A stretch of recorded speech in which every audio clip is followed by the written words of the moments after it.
Alright everyone, blobbity blah blah, link in the description, archived of course. Kamala's border visit pretty much was as expected. Mostly just a bunch of fucking sloganeering. The rest of it is outright lies. There is no possibility that Kamala Harris would actually, as President of the United States, do anything about the border crisis. We know this for a number of reasons, which should be fairly self-evident, and even some liberal commentators are eye-rolling. The left, is actually up in arms because she's proposing new restrictions on immigration. Yeah, okay. The border czar, second in command of the current administration for over 3 years, has done absolutely nothing with regards to this issue. Border crossings continue to soar. People are coming in from all over the world illegally. The asylum situation is goddamn horseshit. Tens of thousands, well at this point probably hundreds of thousands of kids have disappeared and are probably being actively trafficked, probably to make porn and shit like that, or work in sweatshops, or maybe they're just buried in the sand somewhere already dead. The border situation is all fucked up. Kamala's excuse basically is, well, we inherited a border mess, hee hee hee hee. Well, yeah, the border was a mess at the end of Trump's tenure. Absolutely. But it was much less of a mess, because an attempt was being made to actually solve the problems that were there. And it was cock-blocked first by congressional Republicans, who are a bunch of cucks actually, and then attempted to by the Democrats. Kamala Harris is not going to do anything fundamentally different from what Joe Biden has done with regards to the border crisis. I can assure everyone that if she gets into office, she's trying to move to the center, in other words, but she's doing that for political gain. She's not doing that because of any genuine care about the border. If anything, she would probably open up the border more and go full Beto O'Rourke. But she's not going to tell you that during an election season. She's not going to tell you that when she's running for office. She'll tell you that when she gets into office. Just say, well, here's what Kamala Harris would do. She gets into office. And I hope that this doesn't happen because, doesn't really matter. Illegal immigration at that point doesn't matter because we probably end up with World War III anyway. So, at the very least, you'll have radioactive tacos to eat. What happens is she gets into office and immediately forgets everything that she's pledged. There's only one executive figure since the first term of Ronald Reagan who has followed through on the majority of his promises, or at least attempted to follow through with them in quite some time. It is certainly in living memory for most Americans, and that's Donald Trump. He actually tackled the issue. It took him fucking years, but he did, in the end, get some concessions, some gains from it. It required a federal court decision to install several hundred miles of wall, but in the end he got something accomplished, and hiring new ICE agents and putting up electronic monitors. An attempt was made. It was partially successful. Thankfully, in a second Trump term, there's already a court decision saying, hey, yeah, you can use discretionary military spending to fund the border wall. I have no doubt that hundreds of more miles of wall would go up and close the gap, so to speak. Under Kamala Harris, there will be no attempt. There's no possibility. She is the literal border czar and the literal vice president of the United States. She's currently in office.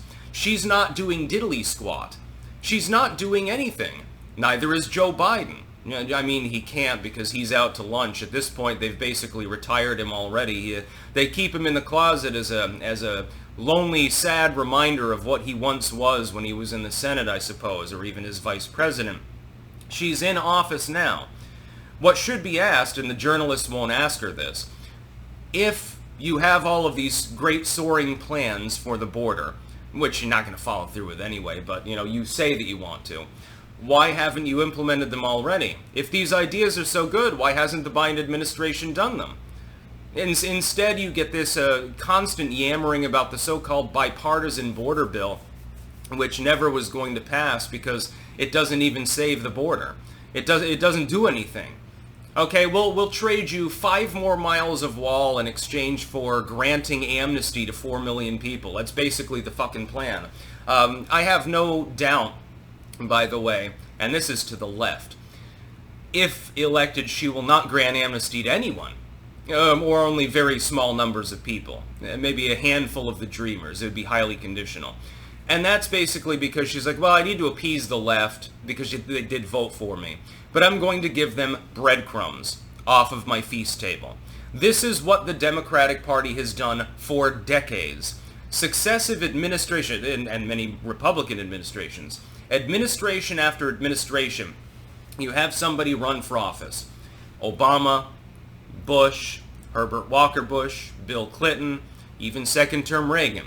They make all of these soaring statements, and then they never follow through with most of them. They promise that they're going to appease their constituents, and then they give them breadcrumbs. It's a big feast table, and you're not invited. You don't have a seat. You're underneath the table. You can have a couple of scraps now and then, and be patted on the head like you're a dog. That's what administration after administration has done.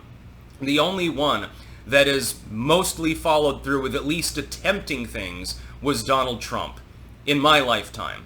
I mean, you have to go back to the goddamn 50s or 60s to find other administrations that genuinely appeared to give a damn about the public in general. This crisis is not going away anyway. There's no possibility that you're ever going to fully secure the border, but you can fortify the border. You can staff the border. You can have asylum gates there and have enough staff to process everything competently. You can have a tracking system so that kids don't get trafficked or put in sweatshops. It's possible to do these things. Deportation, that's a little bit different. You'll have to go through the courts to get rid of the sanctuary policy in some states and cities, of course. This is difficult. It's not going to be easy. But there won't even be an attempt under Kamala Harris. I guarantee you this. If she is elected, don't look for her to even address the goddamn issue. She won't even talk about it. She'll say, we inherited a border crisis from the Trump administration. It'll be like, it'd be like 3 years from now, they'd still be blaming the Orange Man for the problems at the border that they themselves helped to create. That's what'll happen. Don't fucking kid me. When she's not being vacuous, she's basically spouting off policies that she either ripped off of Donald Trump to begin with anyway. That's happened a half a dozen fucking times in the last few weeks. Or she's flat out lying. She's not going to follow through with this. Oh, I want to curb immigration. Yeah, there is a border crisis, and we've acknowledged that, and I've got a plan. Well, what's the plan? Well, here are a couple of specifics. Oh, wait. Psych! Yeah, you're not going to get any. Yeah, but I have a plan. Don't worry. I have a plan for the border. I'll take care of it. No, you're not. You're not interested in taking care of it. That's the whole fucking point. And by the way, some people are like, well, the Democrats want to have a bunch of amnesty and have a bunch of new captive voters. That's not their plan. Their plan is to hold it over the heads of these people and use them as slave labor. And most of the neocon Republicans, they're right aboard with it because they'll work cheap. Yeah, they want, hey, I need, I've got a wall around my property because, I'm a rich bitch. I don't want to have to hire labor at wage or something like that, pay $25 an hour to people. I know that Pablo and Pueblo down there, they'll work for $5 an hour and be happy to fucking do it for just room and board. So I'll just hire them. It's squeezing out U.S. labor entirely. By the way, to the Democrats out there that belong to like unions and shit like that, you do realize that you're openly competing with people that'll work for half the wage that you work for. There's a reason for that. It's called the border crisis. Whose the borders are literally right now. Who's the Vice President of the United States? I believe it's Kamala Harris. Has she talked to Joe Biden about this? Well, I mean, she's going to throw him under the bus, too. Once he's croaked, Kamala Harris, if she gets into office, Biden obviously is declining fairly rapidly. That's why they're hiding him from the public, generally speaking. He's no longer coherent in any way, shape, or form. He's going. She'll throw him under the bus. And, well, I disagreed with Joe on a great many policies. Let me list some of them. Oh, and won't that be a goddamn gut punch? And then it'll be a told-you-so moment for those of us who predicted that would happen. My hope, of course, is that Donald Trump is elected. Thankfully, it's also my expectation at this time, if the election were held today, he'd get Arizona, he'd get Pennsylvania, he puts the election away. He gets North Carolina and Georgia. That puts him over 270. She probably gets Michigan and Wisconsin, and the other swing states go to Trump. He might even pick off Virginia. But there's always the possibility that I'm wrong and she wins. I think it would be catastrophic. At the very least, you have significant domestic crises and probably an economic recession. That would be the bare minimum of pain that we would have to suffer with. And it could be far worse than that. You could literally end up with World War III. That's about all. Peace out.